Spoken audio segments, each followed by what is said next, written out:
Hello there, seeker of silence.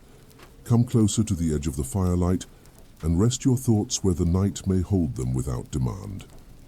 The world has been long today, and the hour is kind to those who listen. If these quiet stories bring you peace or offer your thoughts a slower road to wander, feel free to subscribe so this circle of listeners may continue to gather night after night beneath patient stars. Now, let me begin. I speak as one whose hands have known both spear and stone, whose back has leaned against the cold walls of the citadel through more watches than I care to count. My name matters little now. In Gondor, guards come and go, but the white tree remains. On the night I remember first, the lamps of Minas Tirith burned low, their flames wavering as a thin wind climbed the levels of the city. I was young then, set to my watch beneath the court of the fountain, where the white tree rose pale against the dark, its branches like frozen starlight etched upon the sky. The fountain murmured to itself, water slipping from stone lip to basin, and the leaves of the tree stirred as if in answer. Even barren as it stood in those days, its bark carried a presence, as though memory itself had taken root there. I paced the flagstones in measured steps, counting them without knowing I did so, my breath clouding faintly in the night air. From above came the distant sound of a door closing, iron meeting iron somewhere along the upper walls, and then the city settled once more. It was during that watch that I learned the tree was never merely watched, but watching. A shape moved at the far edge of the court, no more than a darker fold within shadow. I halted, one hand resting on the worn leather of my sword grip, and listened. The fountain continued its patient murmur. The leaves shifted again, though the wind had stilled.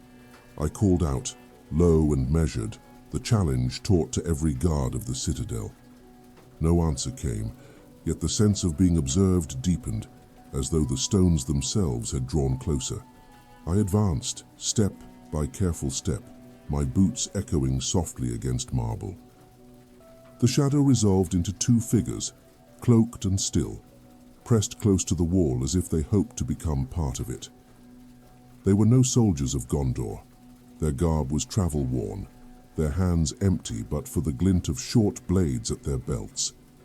Before steel was drawn, before voices were raised, the white tree stirred.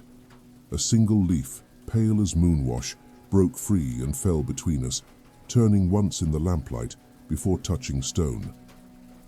The men froze, their eyes lifting not to me but to the tree itself. In that moment I felt what many kings must have felt standing beneath those branches. Not command nor fear, but the weight of being seen by something older than banners or crowns. They fled then, their footsteps scattering across the court, vanishing down the winding paths of the city before the alarm could be raised. I did not pursue. Some truths are not meant to be chased. When the watch ended and dawn thinned the dark above the Pelennor, I remained by the tree, fingertips resting against its cool bark. It bore no mark of the night's passing, yet I knew it had been awake. Years followed, as years always do. I stood that watch again and again through seasons of unease and brief calm, through rumors of war carried on tired voices, through the passing of stewards and the quiet arrival of heirs. Each time the white tree remained, a witness rooted at the heart of the city, and always when the lamps burned low and the wind found its way into the court, I felt the same presence beside me, steadfast, enduring, as if Gondor itself breathed there, waiting. That was only the first of many nights, and the tree has more to remember yet. The years moved onward, as they always do in a city built of stone and patience. My hair darkened with dust before it ever showed silver, and my steps learned the curves of the citadel so well that I could walk them with half my thoughts elsewhere. Yet every watch beneath the white tree held its own weight, as if no night there was ever truly the same. One evening late in autumn, a thin rain traced narrow lines across the marble court. The lamps were hooded, their light drawn close to themselves, and the city smelled of wet stone and distant hearth smoke. I took my place by the fountain, my cloak pulled tight, listening to the rain find its way into cracks and channels older than my father's father. A traveller arrived just before the third bell, escorted by 2 guards from the lower gate. He walked with care, as though the stones beneath his feet were fragile things and his eyes never left the tree. They were wide, not with fear, but with something closer to recognition. He asked permission to sit beneath its branches, his voice worn thin by long roads. I hesitated, not from rule, but from instinct, and then nodded. Some requests carry their own answer. He set down his pack, leaned back against the low wall, and removed a small cloth-wrapped bundle from his coat. When he unwrapped it, I saw a leaf pressed flat within, its veins traced in faded green and silver. He said nothing at first, only looked up through the branches as rain gathered on the tips above. "My people kept this," he murmured at last, as though afraid the words might echo. "Through burning, through flight, through nights when hope was little more than breath." His fingers closed around the cloth again. "They said it came from here." The tree did not stir. The rain continued, steady and unhurried, yet the air seemed to thicken as if the court itself leaned closer to listen. He spoke of a village far to the south, of a sapling once planted beside a well, of children who played beneath its shade before learning to hold tools, then weapons, then grief. He spoke until his voice grew slow and his words stretched farther apart. When he finished, he stood, bowed to the tree, and left the pressed leaf at the fountain's edge. By morning, it was gone, carried away by water or wind or by something else entirely. Not long after that, I was assigned a night watch beyond the citadel, along the upper road that wound toward the old watchposts. The tree was no longer in sight there, yet its presence lingered with me, like a familiar weight in the chest. The road was narrow, lined with stone markers worn smooth by time. I walked with another guard, a quiet man named Bereth, whose laughter was rare but sincere. We spoke little, saving our breath for the climb. Halfway along the road, we found the gate to a forgotten passage standing open. Its hinges groaned softly in the wind, and a trail of damp footprints led inside. We exchanged a glance, and without words, entered. The passage descended into cool darkness, its walls etched with symbols dulled by age. Our lantern light slid across them, revealing stars, branches, crowns worn thin by time. At the far end, a single torch burned low, set by someone who had passed through not long before. We followed until the tunnel widened, opening onto a small terrace overlooking the city. No one waited there, only the view, vast and layered, and far below, the faint suggestion of the court of the fountain. From that distance, the white tree was little more than a pale shape, yet even so it stood apart from shadow, a mark of endurance against the dark. Bereth exhaled, slow and steady, and said nothing. Neither did I. We closed the gate behind us, leaving the passage to its rest. When my watch ended and I returned to the citadel, the tree greeted me as it always had, unchanged and yet never quite the same. I began to understand then that its roots reached farther than stone, and that every path in Gondor, whether road, memory, or loss, found its way back to those pale branches one night at a time. Winter came without ceremony that year. No trumpets marked its arrival, no banners shifted upon the walls. The cold simply settled into the stones, and the city learned to carry it. On those nights, the court of the fountain felt wider than before, its open space holding the sky like a shallow bowl. The white tree stood bare against it, branches etched clean and pale, each one a line drawn by patient hands. I was older then, my steps slower, my armor worn thin at the edges, yet the watch beneath the tree had become a place of return, a fixed point amid changes that moved too swiftly to name. One such night a bell rang out of time.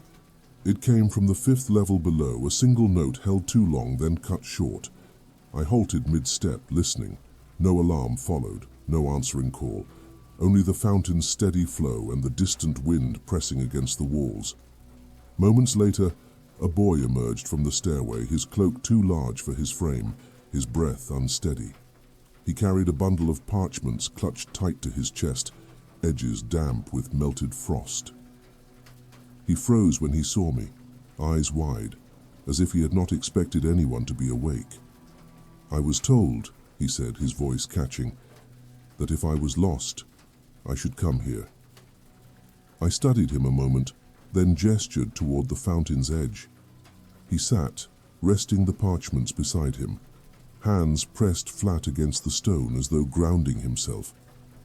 He was a runner, sent from the archives with copied records, meant for a steward who would not wake before dawn. A wrong turn, a missed stare, and the city had unfolded into corridors unfamiliar to him. As he spoke, a breeze found its way into the court, lifting his hair, carrying the faint scent of pine from the distant slopes.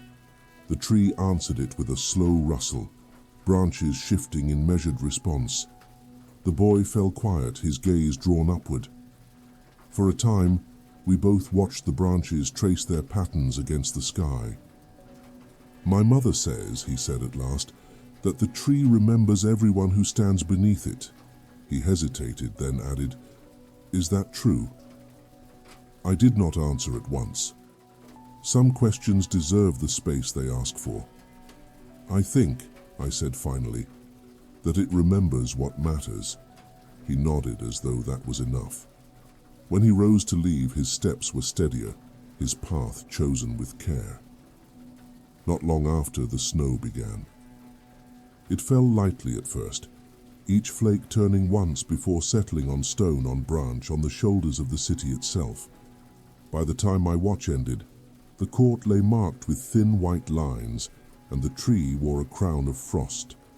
In the days that followed, the city grew hushed beneath the weight of it. Footsteps softened, voices carried less far, and even the banners hung with reduced motion.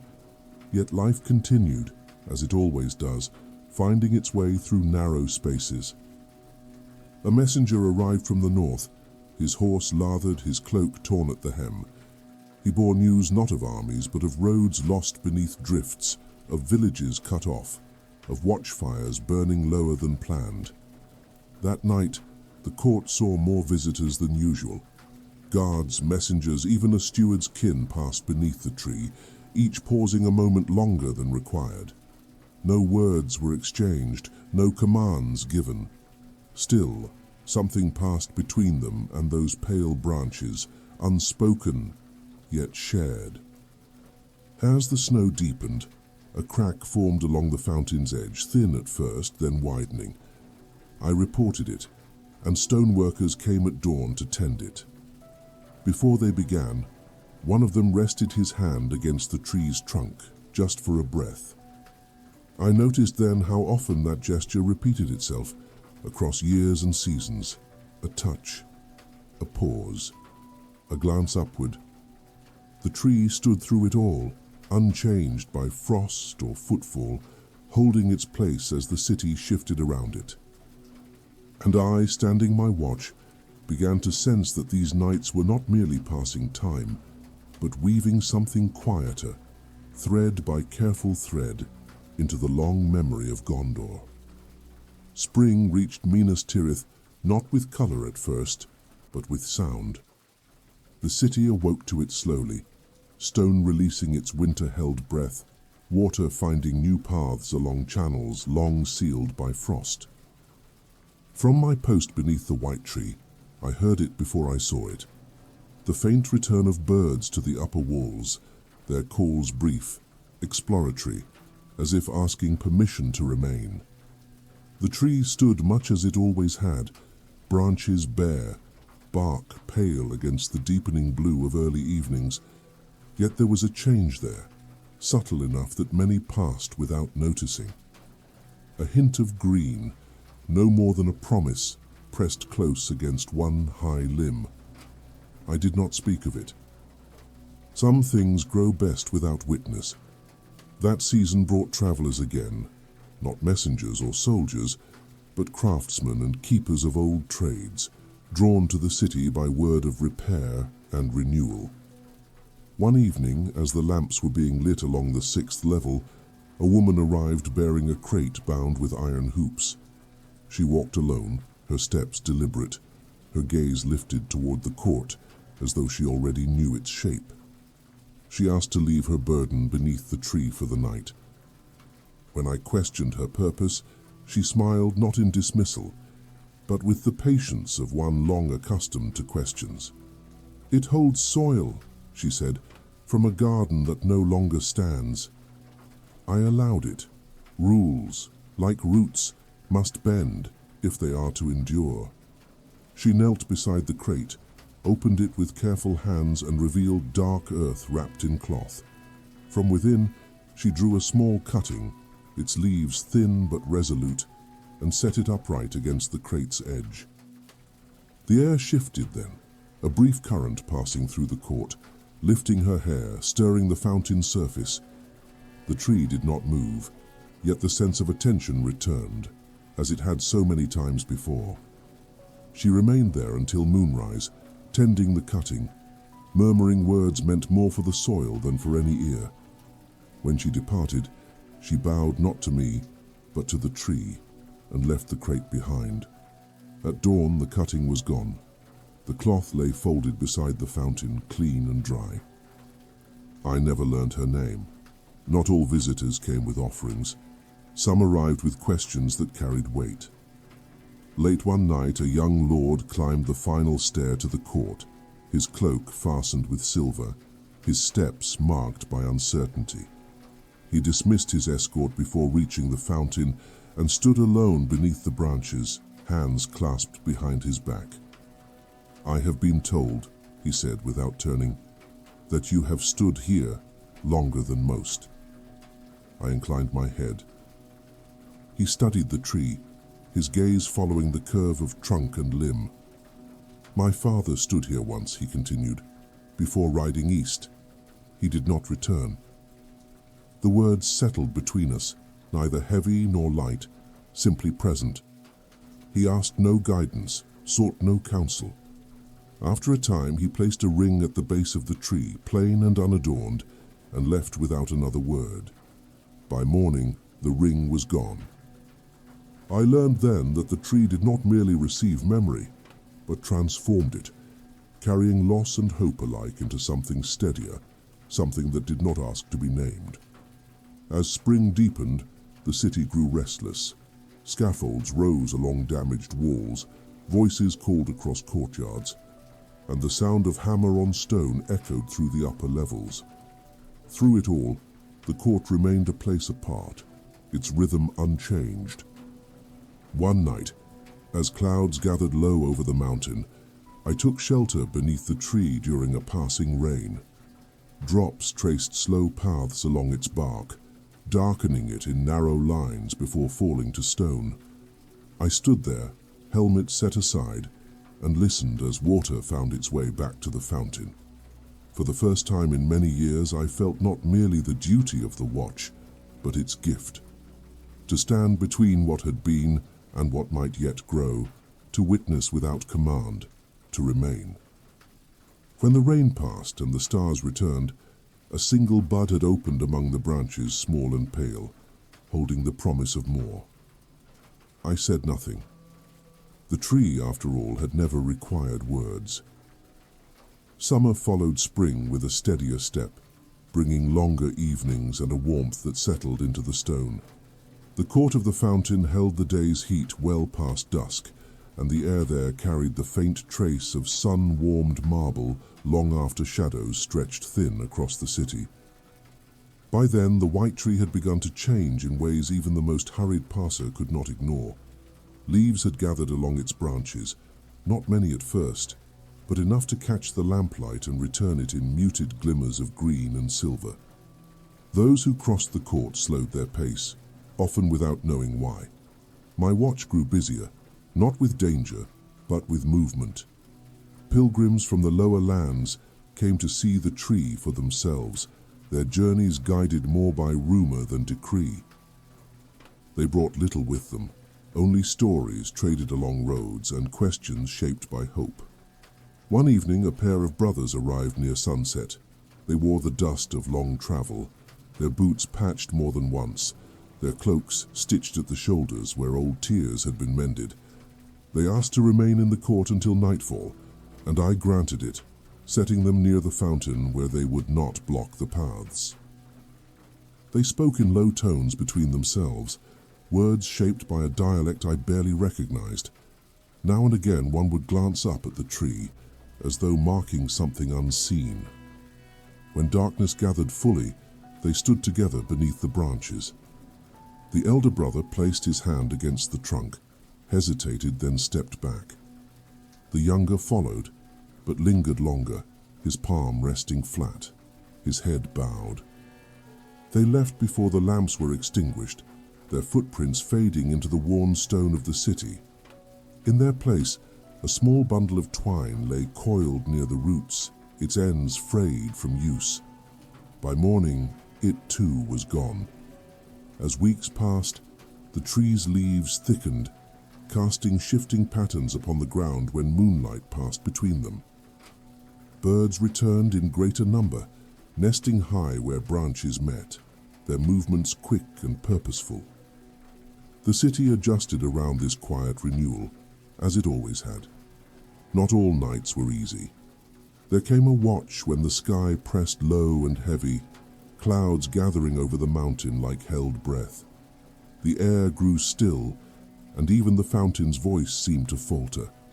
I felt it then, the sense of approach that had once marked that first intrusion years ago.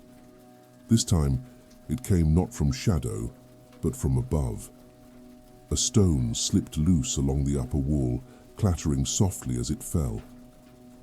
I looked up in time to see a figure crouched near the parapet, hands gripping the edge as though unsure whether to climb or retreat. I called out, my voice firm but measured. The figure froze, then slowly rose into view. It was no enemy, but a youth, barely grown, his face pale beneath the hood of his cloak. He stammered an apology, words tumbling over one another. Curiosity had led him where caution had not. He had wanted to see the tree from above, to trace its shape against the city lights. I ordered him down by the proper stair and waited as he descended, his steps careful now, his gaze lowered. Before he left, he paused beneath the branches, breathing deep, as though committing the moment to memory. Then he was gone, and the court returned to its rhythm. When the storm finally broke, rain fell hard and fast, drumming against stone and leaf alike. The tree bent beneath it, branches shifting but holding, shedding water in narrow streams that fed the fountain below. I remained at my post, cloak darkened, listening as the city received the rain. In that sound I heard neither warning nor promise, only continuity.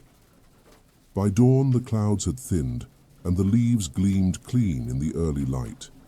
A single petal lay at the fountain's edge, its white touched faintly with gold. I left it where it was. It seemed to me then that the tree was no longer merely remembering Gondor, but renewing it, night by night, gesture by gesture, rooted deep enough to endure whatever seasons might come.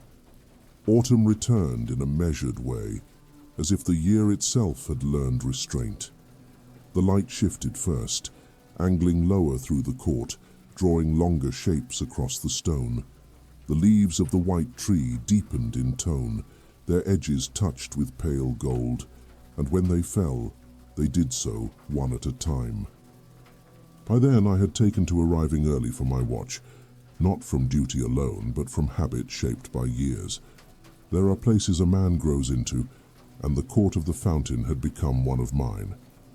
One evening, as the city settled into its layered dusk, a sound reached the court that did not belong there. It was the low creak of wood under strain, followed by a pause, then another creak, closer. I turned toward the stair just as a small cart emerged, guided by an elderly man and his daughter. The cart's wheels were uneven, its sides patched with different kinds of wood, and it carried crates marked with faded ink. They halted when they saw me, the man raising a hand in greeting, his breath already measured by age.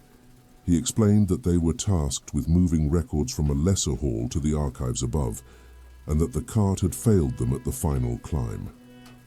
I studied the load, then the path ahead, and nodded. The court had room enough. We guided the cart beneath the tree, setting it near the fountain where the ground lay level.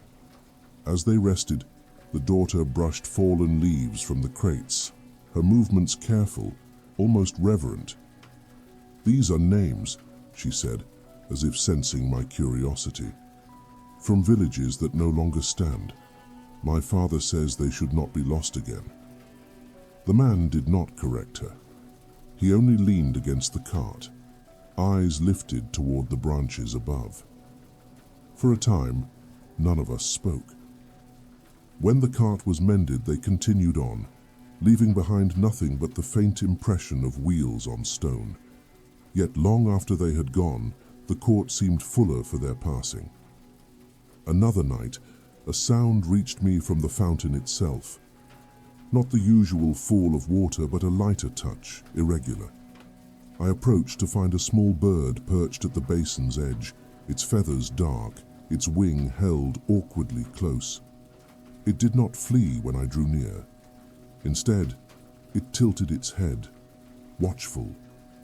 I removed my glove, extended my hand, and after a moment's consideration, it stepped onto my finger, its weight scarcely there. I carried it to the base of the tree, where fallen leaves had gathered thickest. There it hopped down, settling among them, and folded its wing with a sigh of movement that needed no name. By morning, the bird was gone. In its place lay a single feather, caught between root and stone. The wind took it before noon. As autumn deepened, the court saw fewer visitors, yet those who came lingered longer. A captain stood one night, helmet tucked under his arm, counting leaves as they fell. A healer passed through at dawn, her hands stained with the memory of work, and paused long enough to wash them in the fountain. One night, as fog drifted upward from the lower levels, the tree appeared to float above it, its trunk rising from a sea of pale grey. The city beyond vanished, and for a time it felt as though the court stood alone in the world. I thought then of all I had seen from that place. Not great battles, nor moments fit for song, but smaller things, threaded together across years. Steps taken, hands resting, objects left behind and taken again. The tree held them all, not as burden, but as part of its standing. When the fog thinned and the city returned to view, I found a small carving at the base of the trunk, freshly placed. It was no more than a symbol, a simple mark cut into wood, then left unfinished. I did not remove it. Some offerings, like some stories, are meant to remain open, their endings shaped by time rather than hand. Winter returned again, though it came lighter than before, as if mindful of the changes already set in motion. Frost traced the edges of the court at dawn, and by night, the lamps reflected in it like distant stars caught on stone. The white tree bore the season with quiet endurance. Many leaves remained, though some fell, gathering at its roots in pale drifts. They did not wither at once, but lingered, their veins still holding color, as if reluctant to let go. It was during those colder nights that I was joined by a new guard, fresh from the lower circles of the city. His armor still shone with recent polish, and his steps carried a restlessness I recognized from long ago. He spoke readily, filling the space between us with stories of training yards and wagers won, until the court itself seemed to quiet him. After a time, his words slowed, and he found his gaze drawn upward. "The tree," he said at last. "It feels different, standing here." I nodded, offering no explanation. Understanding comes more easily when it is not forced. One night, a sound rose from beyond the city walls, thin and drawn out, carried on the winter air. It was the call of a horn, not sounded in warning but as signal. A gate below answered in kind and movement stirred along the levels. A small company arrived before the court, their cloaks marked with travel, their faces worn by distance rather than hardship. They had come from the southern roads, bringing supplies and letters, and one among them carried a bundle wrapped in white cloth. He approached the tree alone, unwrapped the bundle and revealed a length of branch smoothly cut, its wood pale and fresh. He laid it carefully at the base of the trunk, then stepped back. "This fell in the storm," he said quietly, "from a sapling planted years ago. We thought it should return." The branch was gone by morning. In its place, a new shoot had pushed through the leaf-strewn soil, small and bright against the frost. I did not call attention to it. Those who needed to see, saw. As winter pressed on, the court grew quieter still. Snow came once, light and brief, and melted by noon. Yet the cold remained, settling deep into the mountain. One evening, as I stood my watch alone, the bells rang for the closing of the gates. Their sound traveled upward in waves, each note fading into the next. When the last had fallen away, the city seemed to exhale. I walked the length of the court, my steps echoing softly, and paused beneath the tree. Above me, branches crossed and recrossed, their shapes now familiar as old handwriting. For the first time, I allowed myself to rest against the trunk, armor pressing cold wood, and closed my eyes. The fountain continued its steady course, and somewhere beyond the walls the wind moved through unseen valleys. I did not sleep, yet in that still moment, time loosened its hold, and the years of watch and waiting folded together into something whole. When I opened my eyes, the night had deepened, and the court stood unchanged. The tree remained rooted and present, its quiet labor ongoing. I straightened, resumed my path, and carried the watch onward, knowing now that even as seasons turned and faces changed, this place would continue to gather what passed through it, holding Gondor steady one night at a time. Time thinned my step as it does to all who remain long in one place. Not with weakness, but with weight, the kind earned by years layered gently upon one another. The court of the fountain did not notice the change, nor did the tree. Stone and root keep their own measures. Spring returned again, more confidently than before. The white tree answered it fully now, its crown alive with leaves, their pale undersides catching light even after sunset. Blossoms appeared in quiet clusters, not many, but enough to scent the court when the wind passed through. With the blossoms came stories carried on voices unfamiliar to me.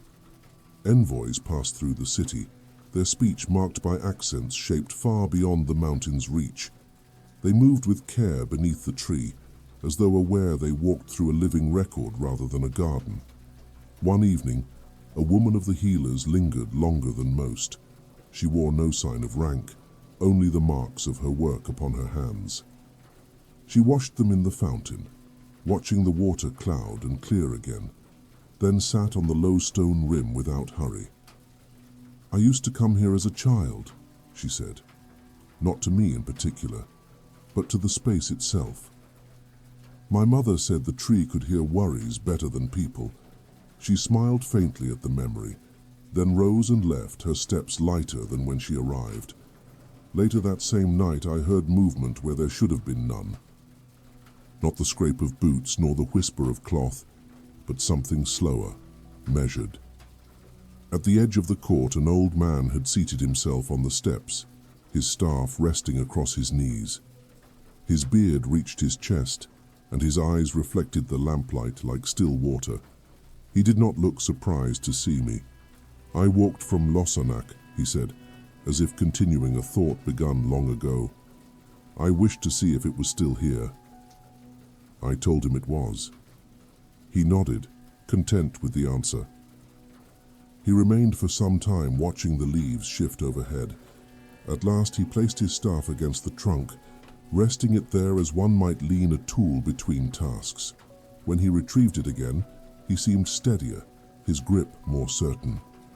As the months unfolded, I began to notice how often those who paused beneath the tree departed, changed in ways too small to mark, yet impossible to miss. Not healed, not enlightened, but adjusted, as stones settle into a wall over time. One night, a storm rose beyond the mountain, its thunder distant, its lightning hidden behind cloud. The wind found the court early, moving through the leaves with purpose, then passing on.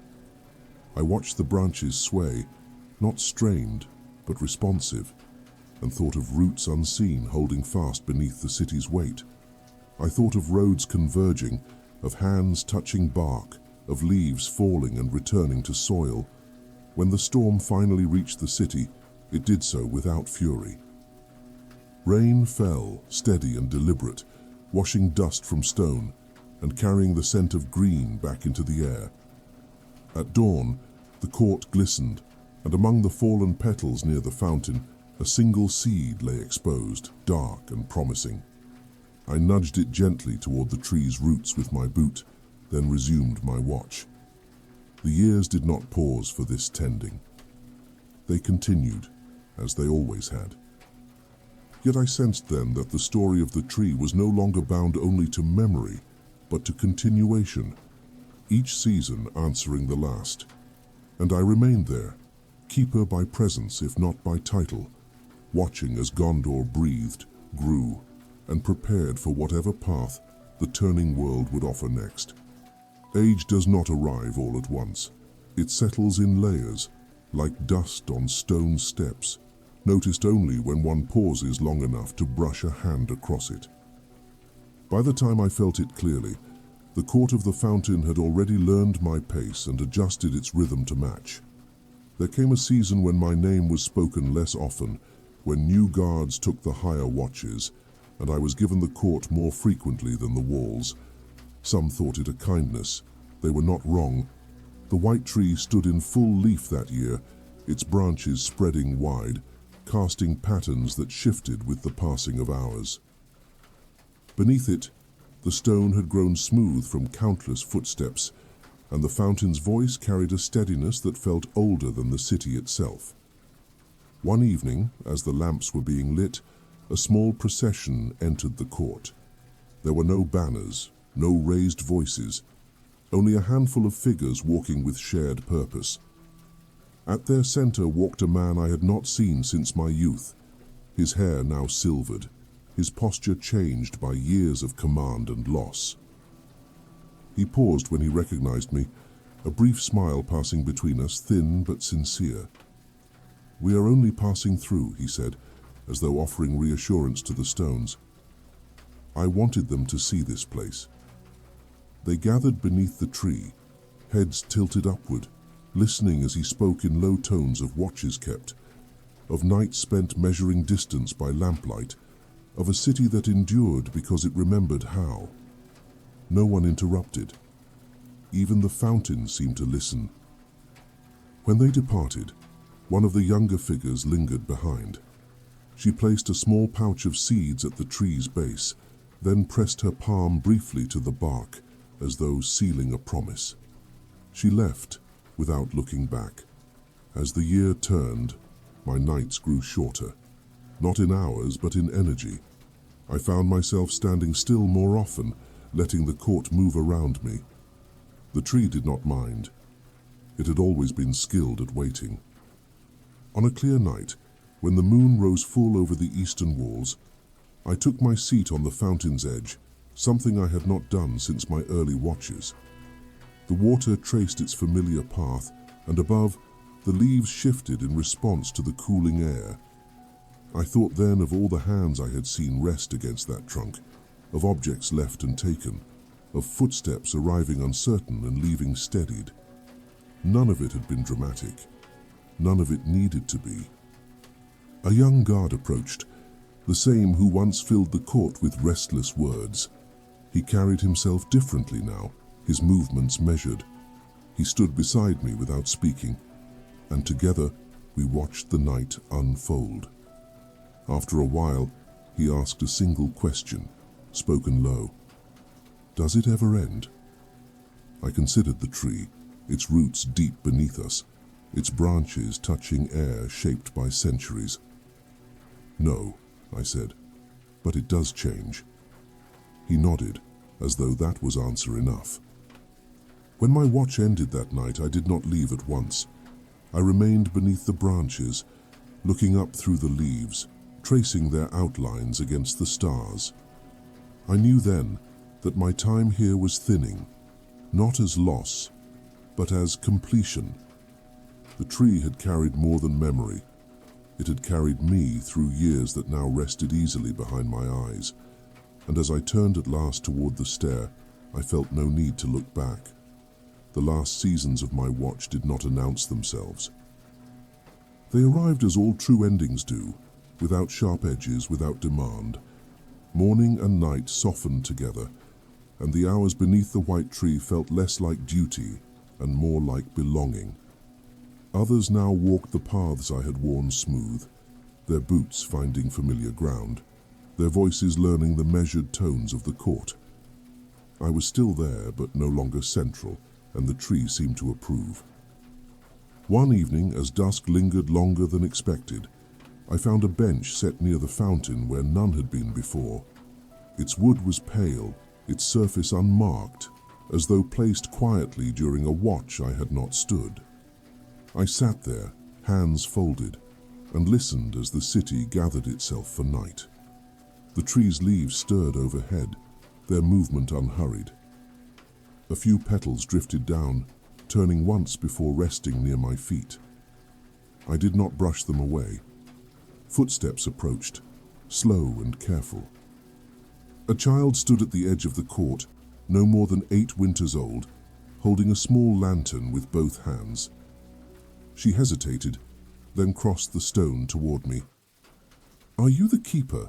she asked, her voice shaped by curiosity rather than fear. I smiled, the motion unfamiliar but welcome. "I was," I said, "for a long time." She looked at the tree, then back at me. "My father says it watches over us," she said. "Is that true?" I followed her gaze upward. The branches caught the last light of the day, holding it gently, returning it without effort. "I think," I replied, "that it remembers us while we learn how to remember ourselves." She seemed satisfied. She placed her lantern at the base of the trunk, just for a moment, then lifted it again and ran back toward the stair, her footsteps quick and light. Night settled fully then. The lamps glowed along the walls, and the fountain traced its familiar path. Above, the stars arranged themselves in patterns I had seen 1,000 times, yet never tired of tracing. I stood, resting one last time beneath the white tree. Its bark was cool beneath my palm, solid, unshaken by years or hands. In that touch lay every watch I had kept, every face that had passed through the court, every season folded into the next. When I left, I did so without ceremony. The stair accepted my step. The city continued its breathing. Behind me, the tree remained, rooted and awake, holding its place as it always had. And if you were to walk there now, at an hour when the world thins and the mind grows light, you might feel it too. Not a presence that demands attention, but one that steadies it. A witness that does not speak, yet never forgets. The night would continue, as nights do. Leaves would fall and return to soil. Hands would rest against pale bark. Stories would pass, quietly, from one watch to the next. And somewhere within that long unfolding, the white tree of Gondor would stand, keeping what matters while the world drifts gently onward.